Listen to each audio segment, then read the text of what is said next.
তো অনেকে আগে থেকেই প্রভু যিশুকে বিশ্বাস করেছি, তাই না? আমরা বাপ্তিস্মা নিয়েছি, প্রভুর পথে চলছি, কিন্তু আজকের আবার 9 জন লোক বাপ্তিস্মা নিয়েছে, প্রভুতে সংযুক্ত হয়েছে। তাই আসুন আমরা দেখি কিভাবে আমরা প্রভু যিশুকে সন্তুষ্ট করতে পারি, বা আমাদের কিভাবে চলার প্রয়োজন আছে, ঠিক না?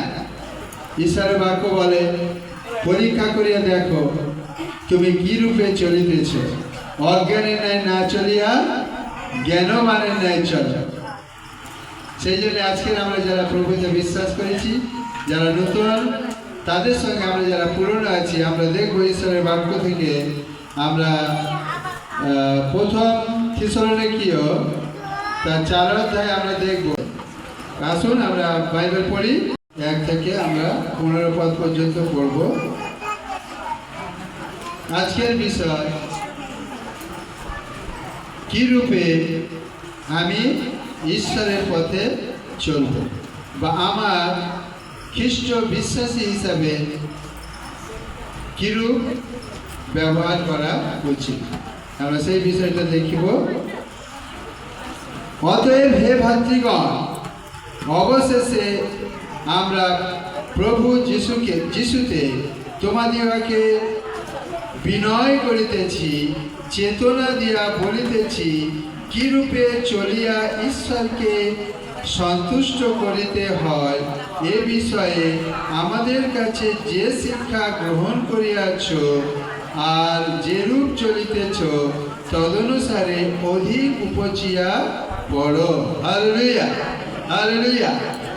প্রেরিত পৌল থিসসলনিকীয় বিশ্বাসীদের ক্ষেত্রে যেমন বলছে, ঠিক সেই রকম আমরা মোসাইট মণ্ডলীর বিশ্বাসী, বিভিন্ন গ্রামের বিশ্বাসী যারা আমরা একত্রিত হয়েছি, আমাদেরকে ঈশ্বরের বাক্য বলছে যে বিনতি সহকারে পৌলুস বলছে আমাদেরকে যে কি রূপে চলিয়া ঈশ্বরকে সন্তুষ্ট করিতে হয়। কাকে সন্তুষ্ট করব? ঈশ্বরকে সন্তুষ্ট করলে কি হবে? ঈশ্বর আমাদেরকে সন্তুষ্ট করবে, হ্যাঁ কি না? অর্থাৎ ঈশ্বরকে যদি আমরা খুশি করি, তিনিও আমাদেরকে খুশি করবেন।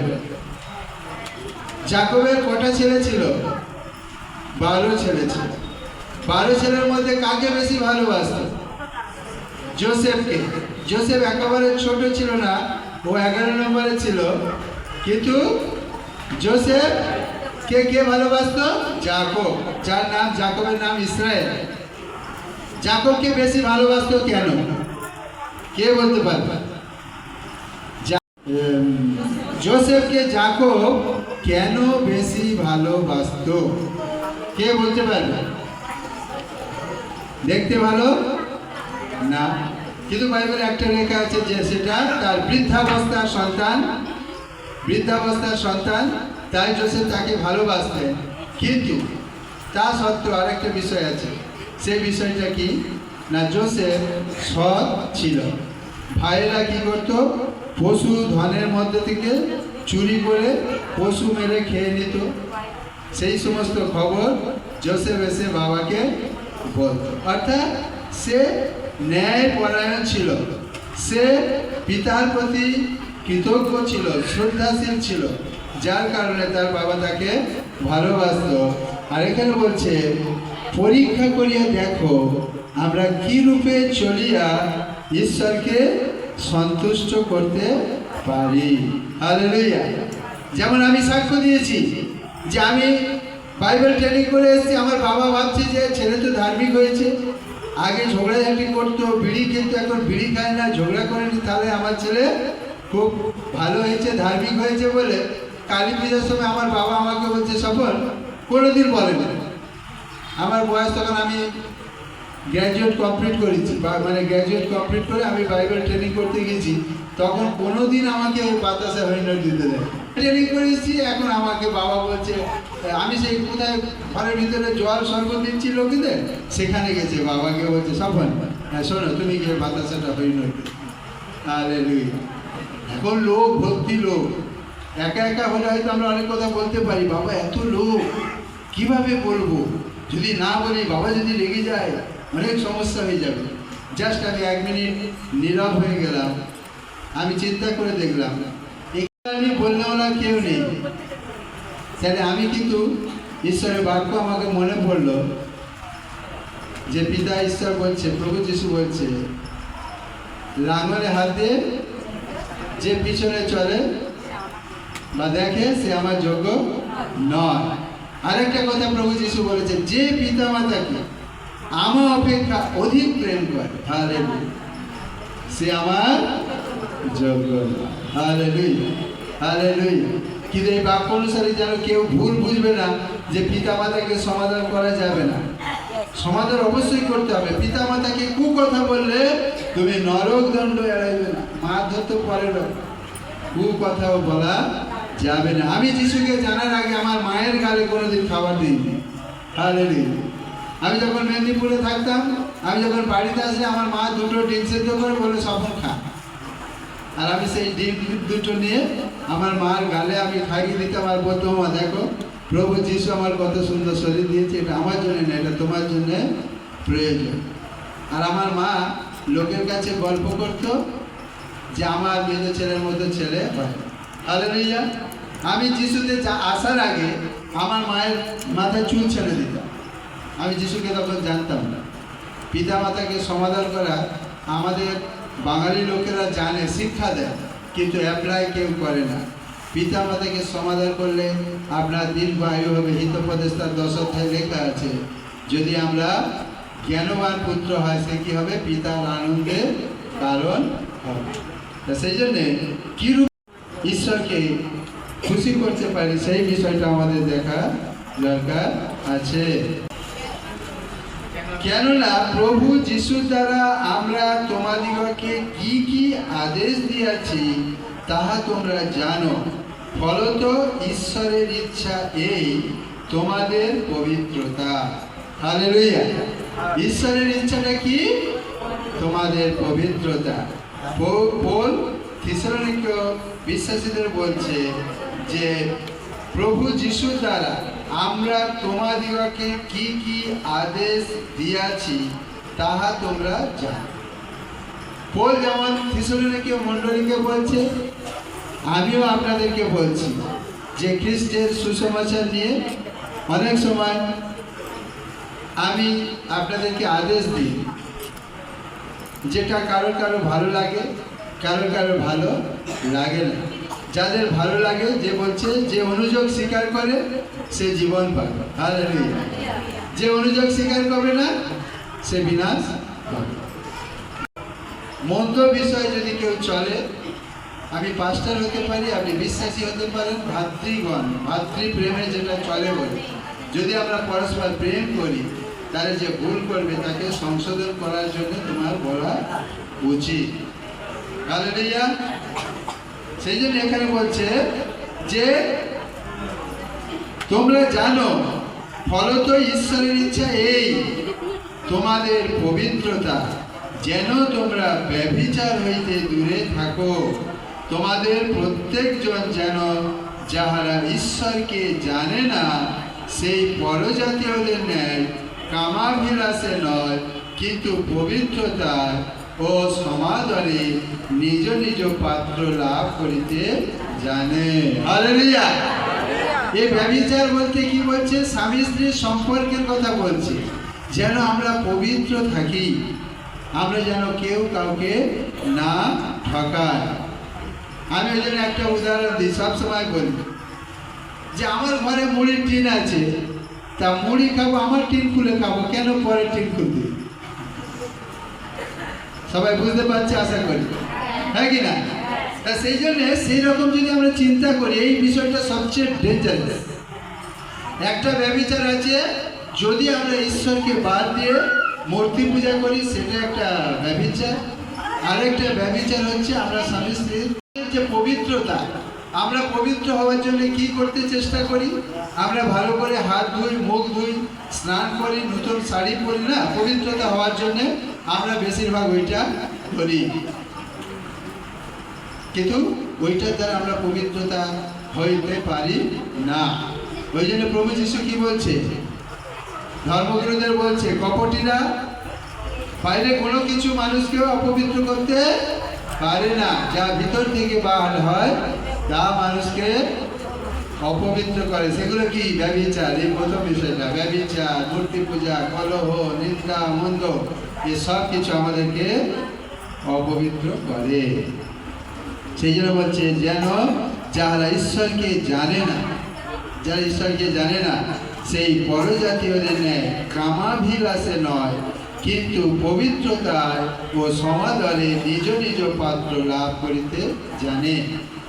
আমার বউ আমাকে লাভ করার জন্য চেষ্টা করবে, আমি আমার বউকে লাভ করার জন্য চেষ্টা করব। হালেলুয়া! এমন প্রেম করব পৃথিবীর কেউ চিনে নিতে পারবে। হালেলুয়া! হালেলুয়া! আমার বউকে তোমরা যে কোনো জায়গায় নিয়ে যাও, নো টেনশন। আমি গ্যারান্টি দিয়ে বলছি, শুধু আমি ভালোবাসার ব্যাপারে বলছি না, আমার ভালোবাসার চেয়ে পৃথিবীর কেউ আমার বউকে ভালোবাসতে পারবে না। হালেলুয়া! গ্যারান্টি দিয়ে বলছি।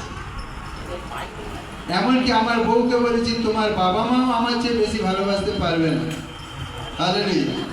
কারণ খ্রিস্ট বলেছে, খ্রিস্ট যেমন মণ্ডলীর জন্য নিজের জীবন দিয়েছে, স্বামীরা তদ্রূপ স্ত্রীদেরকে প্রেম করে।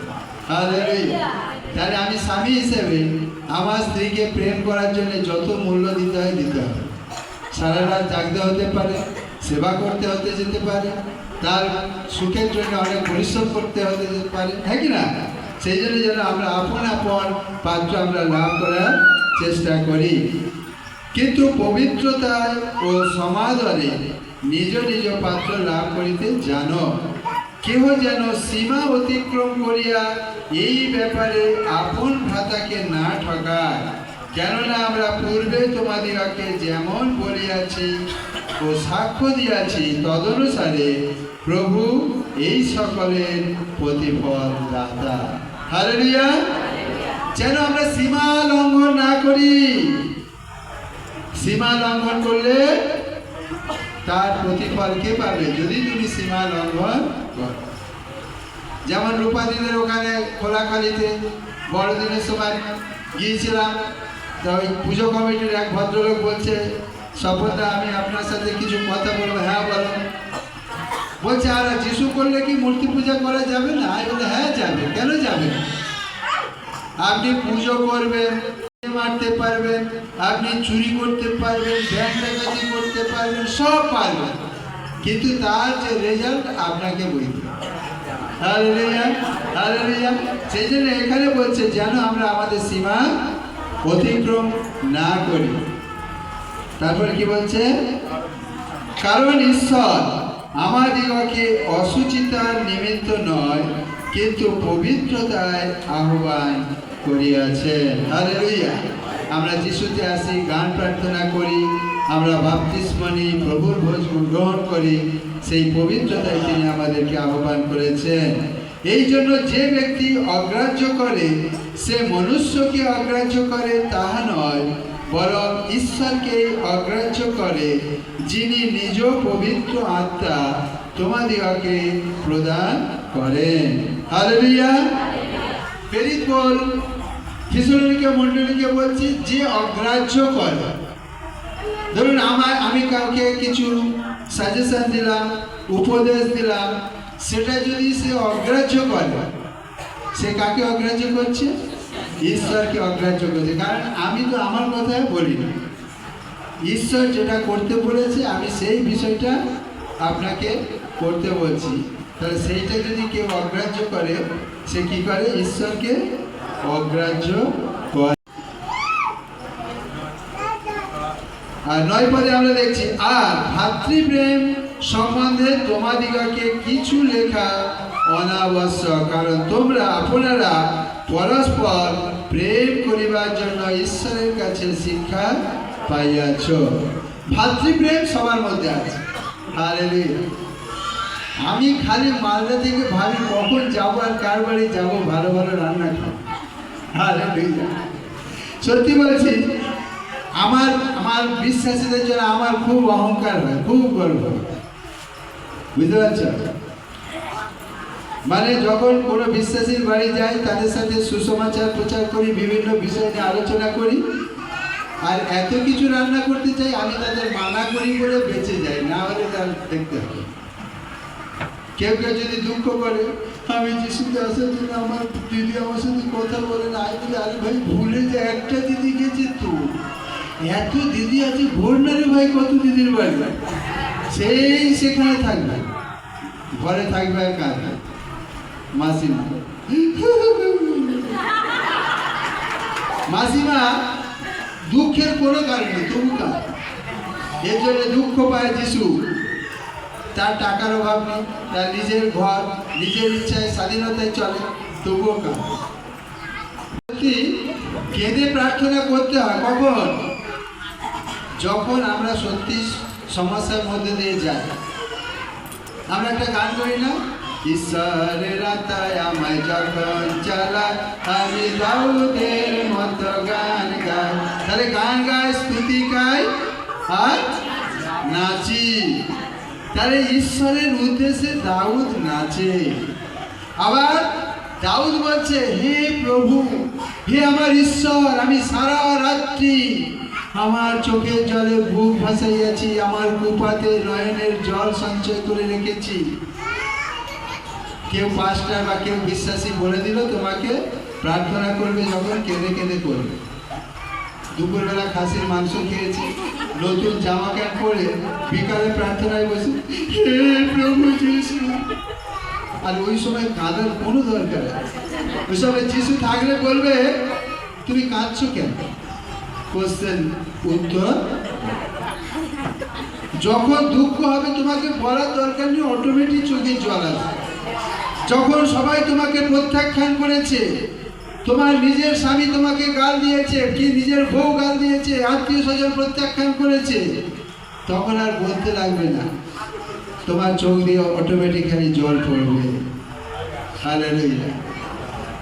কিন্তু যখন আনন্দের সময় তোমাকে আনন্দ করতে হবে। বাইবেল বলছে যখন কেউ আনন্দ করে তার সাথে আনন্দ করো, কেউ যদি কাঁদছে তার সাথে ক্রন্দন করো। Hallelujah, hallelujah. তারপরে 10 পদে কি বলছে?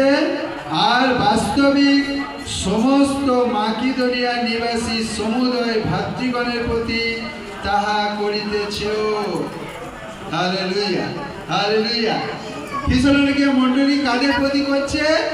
মাকিদোনিয়া নিবাসী সমুদয় ভাতৃগণের প্রতি তাহা করিতেছ। মাকিদোনিয়া একটা জায়গার নাম, একটা মণ্ডলীর নাম। সেই মণ্ডলীর প্রতি কারা দয়া করছে, প্রেম দেখাচ্ছে কারা? থিসলনিকীয় নিবাসীরা। কারণ কি? মাকিদোনিয়ার বিশ্বাসীদের অভাব, সেই জন্য থিসলনিকীয় মণ্ডলীরা। হালেলুয়া। আচ্ছা, আমার এখানে অনেক দিদি বোনেরা আছে, আমার বউকে আমি শাড়ি খুব কম কিনে দিয়েছি, অনেক লোকেরা দিয়েছে, তাও এক ট্যাঙ্ক, তাও ওই আমাদের আলমারি নাই, ট্যাঙ্ক ভর্তি আছে। ও চুড়িদার পরে বলে কত শাড়ি হয়তো বার করা হয়। এখানে যে সমস্ত দিদিরা আছে, কেউ বলতে পারবে তার শাড়ি কটা আছে? একজন কেউ বলতে পারে যে আমার এতগুলো শাড়ি আছে? কারো শাড়ি নাই? আচ্ছা, আমি মনে বলছি 10টা কার কার আছে হাত তোলো।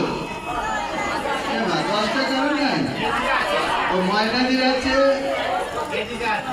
10টা। তাহলে সবাই গরিব, আমার বিশ্বাসীরা সবাই গরিব, কিন্তু আমাকে বোকা বানাতে পারবে না। কমসে কম 20টা শাড়ি প্রায় লোকের বাড়িতে আছে। পুষ্পদি 20টা শাড়ি নাই?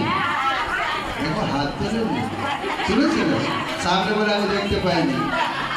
তাহলে দেখো, যদি 20টা শাড়ি ট্যাঙ্কে আছে, তোমাদের কি মনে হয় না যে আমাদের বিশ্বাসীদের মধ্যে কেউ অভাবী আছে যার ভালো শাড়ি একটা নেই?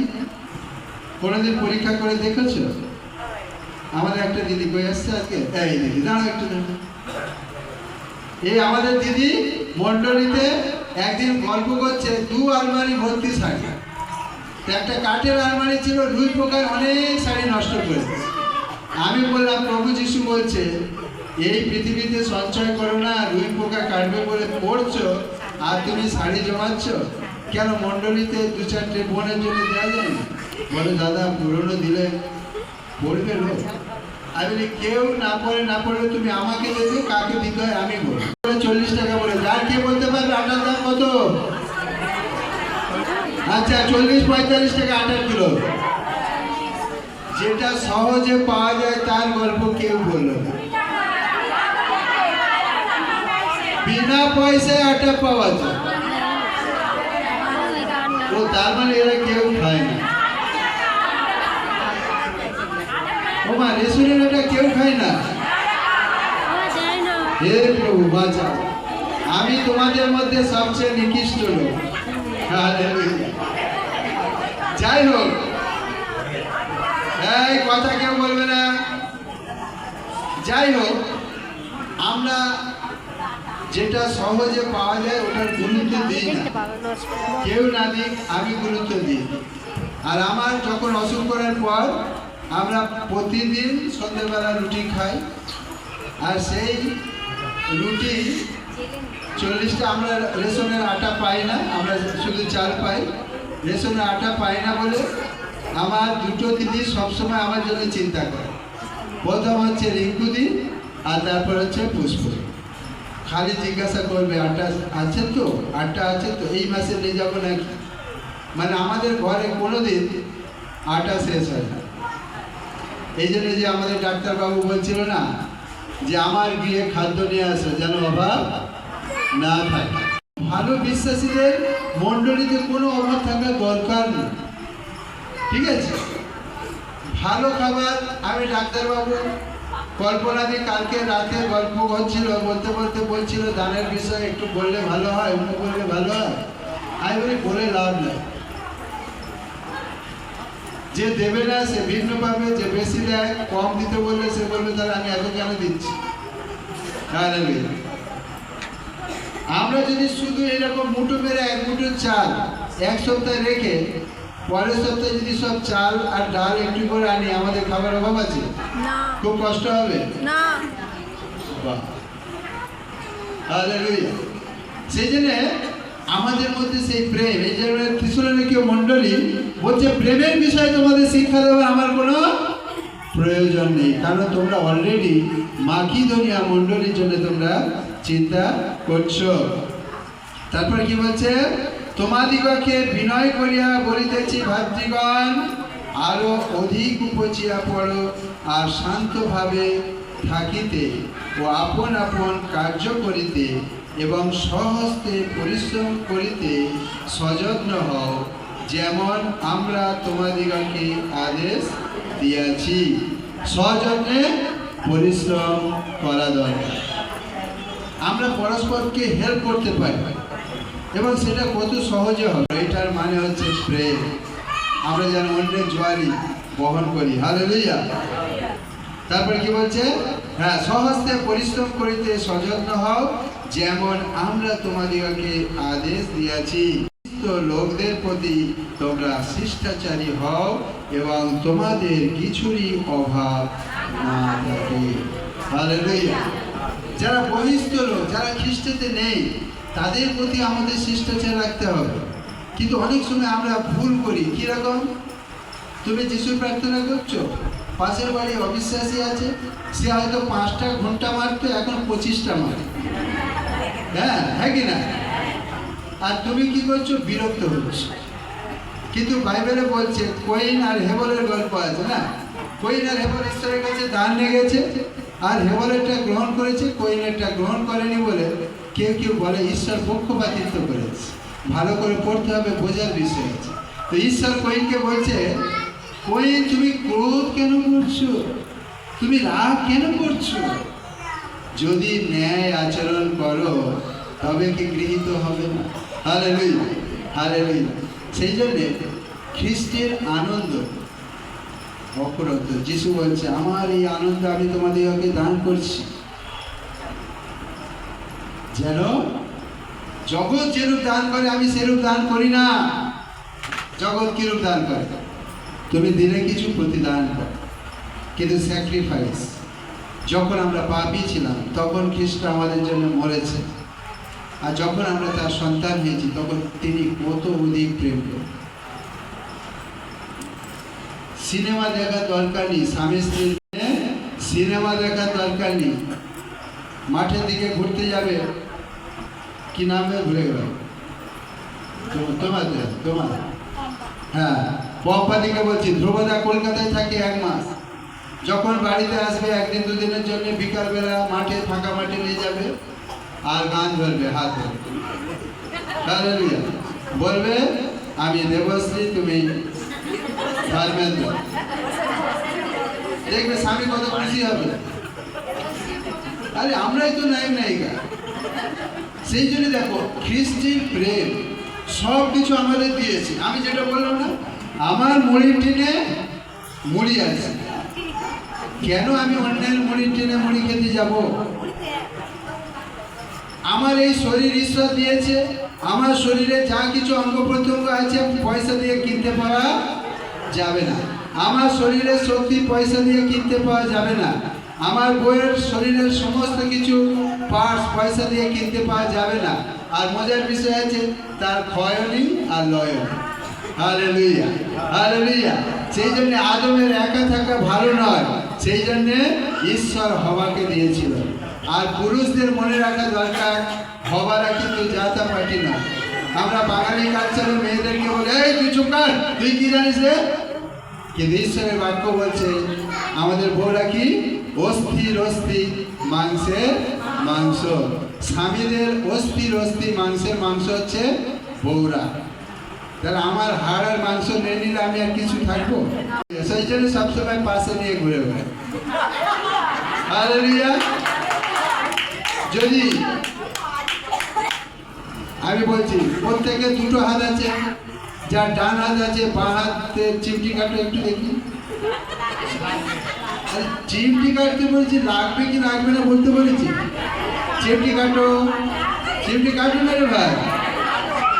হ্যাঁ, আচ্ছা নিজের হাতে যেভাবে কাটছো, পরের হাতে হলে অত আস্তে কাটতে।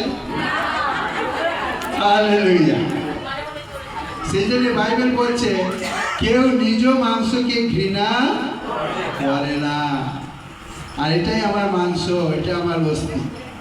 আমার বউ হয়তো সব জায়গায় জানে না, কিন্তু সবাই জানে আমার বউকে আমি কত ভালোবাসি। সে আমার বউ বিশ্বাস করুক বা না করুক। আমি যখন প্রথম আমার বউকে নিয়ে মেদিনীপুরে যাই, আর আমি সুসমাচার প্রচার করতে চলে গেছি সকালবেলা, 2টো পান্তা খেয়ে সাইকেল চালাতে চালাতে 2 ঘন্টা চলে গেছি। 8টার সময় বাড়িছি, 10টার সময় একটা স্কুলের সামনে গিয়ে দাঁড়ালাম, যিশুর বই দিলাম, আবার 1 ঘন্টা সাইকেল চালিয়ে চালিয়ে আসলাম আর একটা স্কুলে, বাড়ির দিকে আসছি। এসে আর একটা স্কুলে গেটের কাছে দাঁড়িয়ে ওই যিশুর ফ্রি ট্যাক্স দিতাম, প্রেমের বাড়ি টাড়ি বিক্রি করতাম, করে আমি ফিরছি কখন 1:30 বাজে। আমি বাড়িছি কখন 8টার সময়। বই বিক্রি করেছি, টাকা আছে, কিন্তু খিদে পেয়েছে, কি খাচ্ছি? জাস্ট 1.5 টাকার মশলা মুড়ি। আমি পাউরুটি খেতে পারতাম, অনেক মিষ্টি খেয়ে পেট ভরাতে পারতাম, কিন্তু আমার বউ রান্না করে রেখেছে। এলো আমার বউ আমার জন্য অপেক্ষা করবে, আমরা দুজনে বসে খাবো। প্রথম দিনে মেদিনীপুরে নিয়ে যাওয়ার পরে প্রথম দিনে এসে খাওয়া দাওয়া করে আমার বউকে বলছি, বউ এবার তুমি শুয়ে পড়ো, আমি হাত পা টিপে দেবো। কারণ আমার বউ বলছে, জানি জানি তোমার কষ্ট হয়েছে বলে তুমি বলছি। আমি দেখো যিশু আমাকে বলেছে স্বামীরা স্ত্রীদের প্রেম করো, তাই তোমাকে প্রেম করো আমার কর্তব্য, তুমি করবে কিনা এটা তোমার। Hallelujah, hallelujah. সেই জন্য এখানে আমরা খ্রিস্টে যখন এসেছি সব সময় দেখবে, যদি তুমি চাও তোমার স্বামী তোমাকে প্রেম করো, তোমাকেও স্বামীকে তার চেয়ে বেশি প্রেম করতে লাগবে। করলে দেখবে অবশ্যই অবশ্যই তুমি ভালোবাসা পাবে। কিন্তু আমরা অনেক সময় বলি, বাবা আমি কত কষ্ট করে ধোঁয়া কাঠ জ্বালিয়ে আমি রান্না করে দিলাম, প্রেম করি না? হ্যাঁ কি না? না, হতে হবে না। যারা প্রেমের অর্থ বুঝিনি আমাকে পার্সোনালি ফোন করবে, আমি বুঝে দেবো। হালেলুয়া। তাহলে আমরা দেখলাম ঈশ্বরের বাক্য অনুসারে আমাদের কিরূপে চলা দরকার, যেন আমরা সেইভাবে চলি এবং প্রতিনিয়ত আমরা প্রার্থনায় থাকি। ঈশ্বর তার বাক্যে আশীর্বাদ করুক। আমেন। হালেলুয়া। আনন্দ রে, আনন্দ আনন্দ আনন্দ।